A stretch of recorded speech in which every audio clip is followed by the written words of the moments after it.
À la frontière entre deux pays, là où la route disparaît et où la jungle prend le relais, des communautés entières vivent dans l'ombre, sans que personne ne les voie ni ne les entende.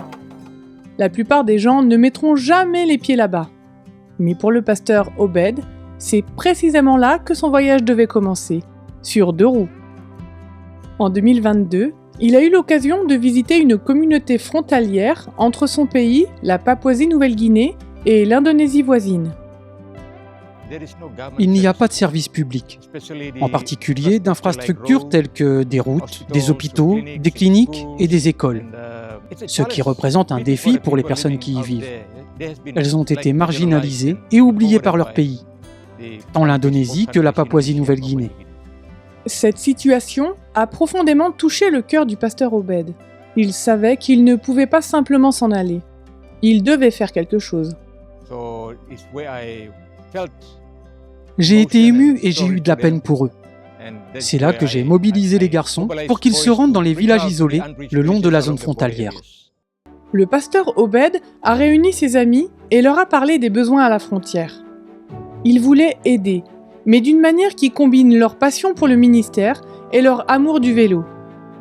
Ils ont donc décidé d'utiliser leur vélo comme instrument pour leur mission.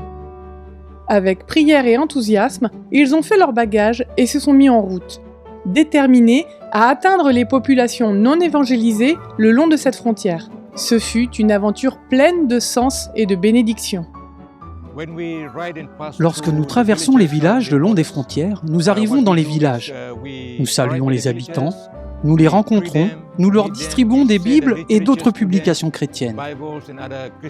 Nous leur parlons également de Jésus-Christ.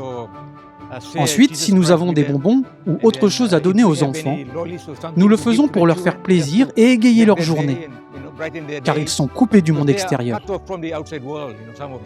Imaginez que vous vivez loin de tout le monde et que quelqu'un arrive, vous témoigne de l'amour et une sincère sollicitude. Cela touche les cœurs et ouvre la voie à des liens plus profonds.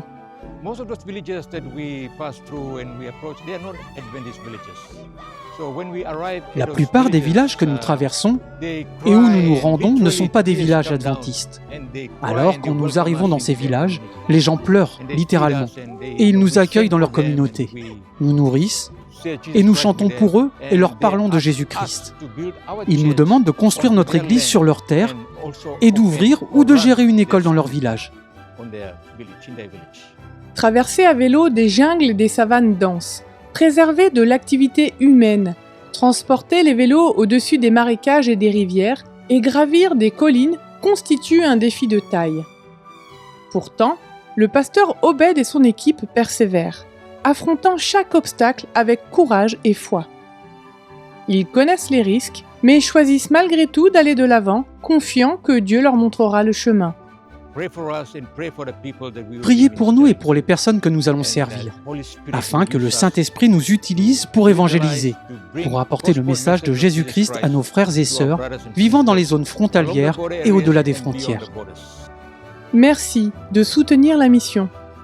Vos prières et vos contributions apportent l'espoir, l'amour et le message de Jésus aux endroits les plus reculés de la terre.